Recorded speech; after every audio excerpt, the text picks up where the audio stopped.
leaving the hotel.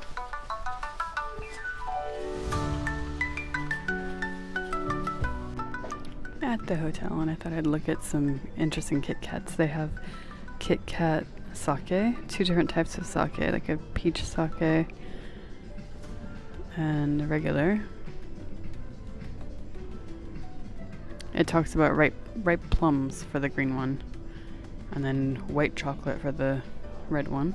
And then there's a Mount Fuji blueberry cheesecake flavor. And then we have, what does it say? Red bean and chocolate. Then this one is a cheesecake one. Here we have Shinsu apple Kit Kat. There's a wasabi Kit Kat and strawberry Kit Kat. Ooh, Shima lemon Kit Kat. This is the green tea. It says exclusively selected green tea leaves sourced from a historic tea house founded in 1982. Then you have it says popular choice at local cafes. It's like looks like a sandwich Kit Kat. I don't know what that's supposed to be. The description isn't very helpful. And then you have another strawberry one, but this one says savor the luscious taste of Japan's king of strawberries. And last but not least is a tea Kit Kat. It says exclusively selected green tea leaves sourced from a historic tea house founded in 1832. I'm sure there's more Kit Kat flavors than this one, but pretty cool Kit Kats. You get 10 in the box, so I have the feeling they're not the tiny ones, but they aren't the full candy bar size ones we're used to in the US. So if I run out of ideas for things to buy for gifts for people, this will be the thing. Heading on to the bus here from the hotel. They provide transportation to the airport, so we're gonna go to the airport. Then we can take the train from there to the city. A few moments later. So now we're gonna go to try to figure out how to get to my walking tour. Going to the train so we can actually see something here in Tokyo. But I guess a lot of people are going to the airport and we're actually going over just to the train.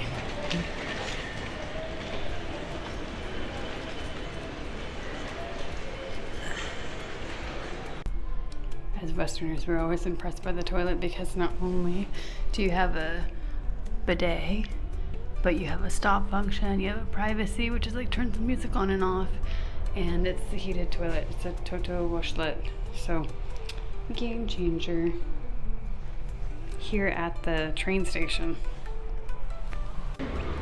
Really excited about our train going into Tokyo.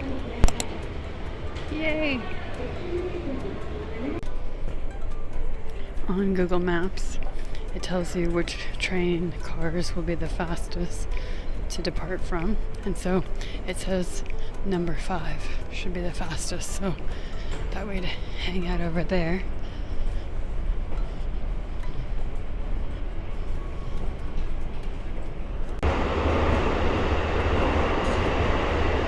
Something cool for Westerners. It's everyday life here in Japan. A mild air-conditioned car we're going into.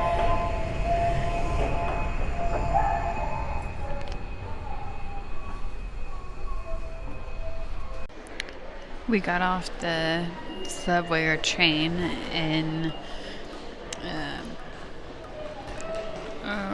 close to where I'm going to take the walking tour, and the train makes it really easy for you because they have different lines with different letters. So for example, we got off at A18 even though we started on the KS line. It transferred into the line we needed, luckily. So it's very simple. We got onto the train in the airport, and now we've made it to the station. We just have to walk over to the beginning of the walking tour.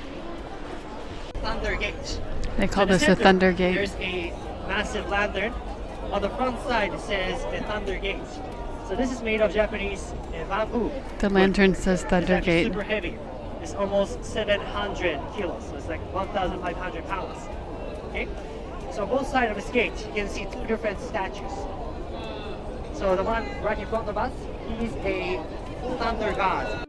The god on the left is the thunder god. The god on the right is the wind god. Because they have so many natural disasters, that's why they're here at this gate. This is rebuilt by Panasonic in 1960. That's why the bottom of the temple, that gold section, actually says Panasonic on it. We're going along a shopping street, but you're saying that it's too busy, so it's not ideal to shop, and if you want to shop, to come back later. So you can see how busy it is. Used to be the kids would come here and like make spitballs to spit and stick to the statue, I guess for good luck. But now they have it fenced so they can't do it anymore. The lantern in the middle is the same size as the other lantern we saw, but this lantern doesn't look as large because the gate itself is so much bigger. And the two statues, one is supposed to be saying the first letter in the Japanese alphabet, and the other is saying the last letter, representing the beginning and the end.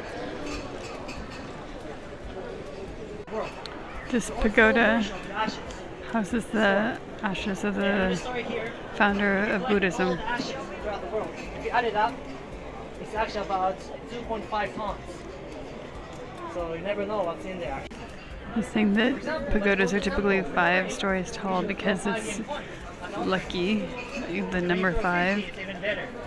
You can get 10 times more. It means good fortune. Okay, speaking of number, we also...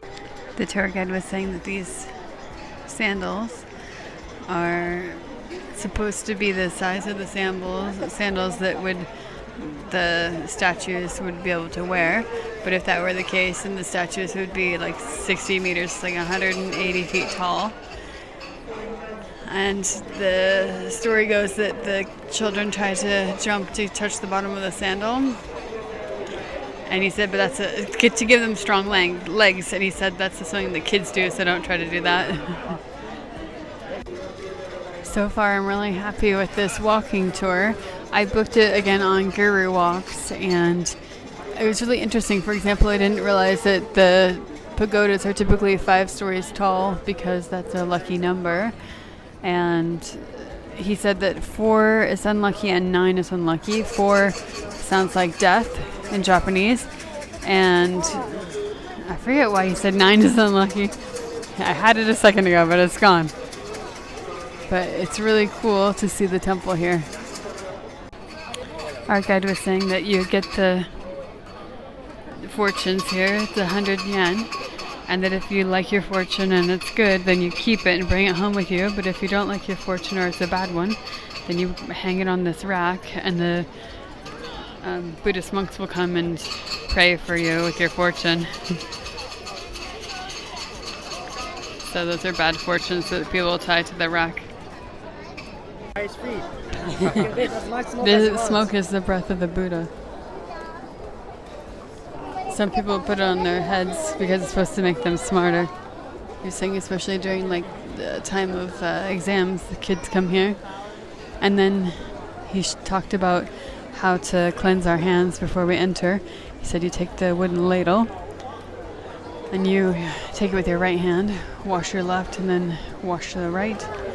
You can rinse your mouth, and then you put it up to rinse the handle, and then put the ladle back. It says not to put your mouth directly on the dipper. That you see, that's how you clean yourself. He's the one who beautified Japan for the first time, like in 1604. So after 300 times. This is a Buddhist temple, so he's saying you don't clap when you pray. He said we're going to go to Shinto where you do clap. There's a clapping and bowing. My tour guide was saying that this temple was built with a golden statue that was found in a river by these fishermen, and they realized that the Buddha that they found in the river is sacred and needs to be hidden. and so they put it in a box, and they knew it was there, but no, it hadn't been checked until like the 1880s, and these officials came and they had to verify that it was in the box, and so they did that, and 3 days later they disappeared and were never seen again. So the story goes that there's supposed to be a golden statue in the box, I would say like a foot and a half tall, but it hasn't been seen since the late 1800s, and the idea being don't open the box. The tour guide said that this means don't worry, and that this temple was rebuilt in the 1950s, but it took them like 70 years to replace that. It's only replaced like 3 years ago. And there's an area where you can go in closer to the Buddha to pray, and it's very expensive. He said it's like 30,000 yen, which would be like $3,000. Well, not 3,000, it'd probably be like 2,000. Shinto shrine here, right next to the big Buddha shrine. Shinto is original religion in Japan, worshipping the nature gods. Here we have the Shinto shrine, and our tour guide said that here in Japan you're often born Shinto, and you get married Christian and you die Buddhist, because I guess Shinto is associated with more happy events like a birth. And then for a lot of the Japanese people, they don't practice Christianity, but that's very trendy to get married at a Christian church, but it's often fake, meaning it looks like a church, it's done for show, but there's like the pastor isn't a real pastor. And he said that even when he got married, he asked the pastor if he's a real one or for show. And he said, oh no, just for show. And he said what the pastor read sounded maybe, right, but it wasn't done by a real pastor. And then when you die, you're often Buddhist, and possibly because Buddhism is with more incarnation and reincarnation and afterlife. So I guess you born Shinto, married Christian, die Buddhist. That's what they say. It's a Tokyo Skytree Tower behind, and this is the other side of the pagoda. We're here at another shrine, but this one is for it used to be popular for seamstresses to come here to basically retire their broken sewing needles. They would place them into the tofu because that's where they would rest. But look at the colors of the foliage. This is so gorgeous. I don't know how well it's translating, but beautiful. The smell here is so good. It's like a warm bread roasting smell with like a cheese. It's so lovely. Our tour guide was showing us a Kobe beef place and said it's a good place to get Kobe beef. He said that that's who actually Kobe Bryant was named after. His dad came to Japan and thought the flavor was so good. That's how he named his son Kobe. The tour guide was telling us that these are tanukis, look kind of like a raccoon type animal, and that they're a real animal. And in this area, they kept on like causing damage and injuring people, and so they put up these statues, which means that they're then protected. I guess it's the ginkgo tree that's 500 years old here. And survived the bombing attacks of World War II. Yeah. I guess there's even damage from bombs that hit it. But anyways, back to the Kazuki and Otanuki Sama. And so they put in these statues at the temple, and then they stopped harming people. And not only that, but this is one of the few temples that wasn't damaged or destroyed during World War II. I guess it's from about the 1800s, he said.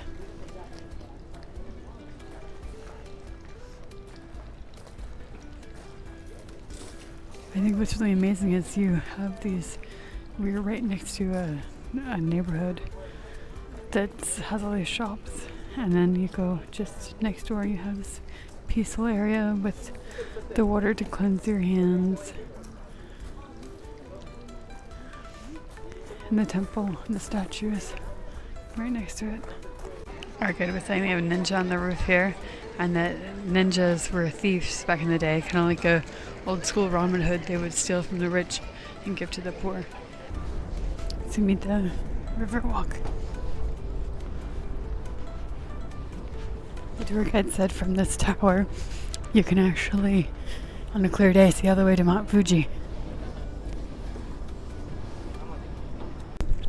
The gold building, owned by a beer company. I guess they actually have bars you can visit, but it's supposed to kind of look like a big thing of beer.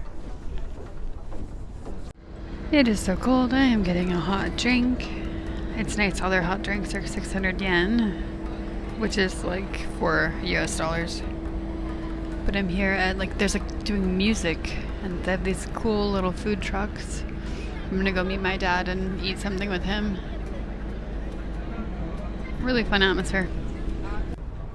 I thought I'd talk while I have this nice backdrop behind me. I had such a lovely tour for that walking tour.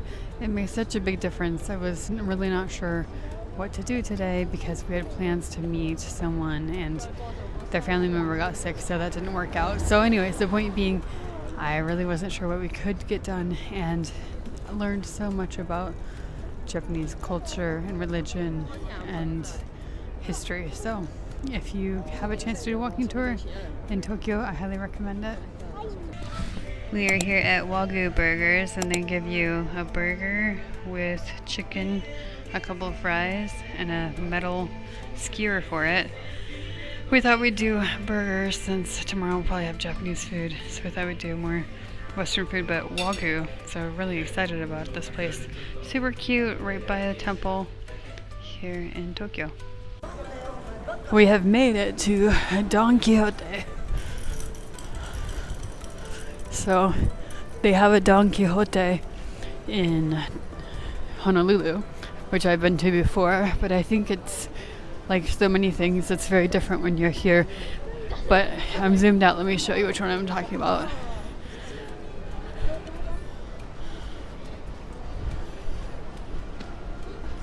So we're almost there, and I guess you can go get stuff tax-free. You bring it to the second floor with your passport, and they don't have to pay a tax for it. So we're gonna go check it out.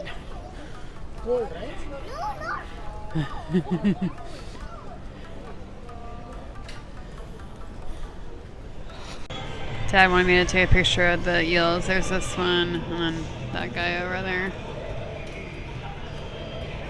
But at the front of Don Quixote. A few moments later.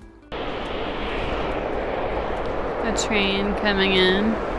It's not ours. Ours comes in another minute.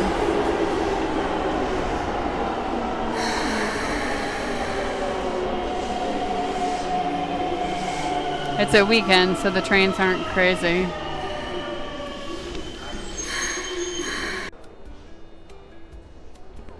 Our train is coming. It said on the sign. One of the coolest things about taking the train in Japan is how on time they are. Like, if you're running late for the train for a couple minutes, then stop running because you're not going to make it. Because when it says it leaves at 7:08, or that it's coming at 7:08, it means that it's taking off from the station 7:08.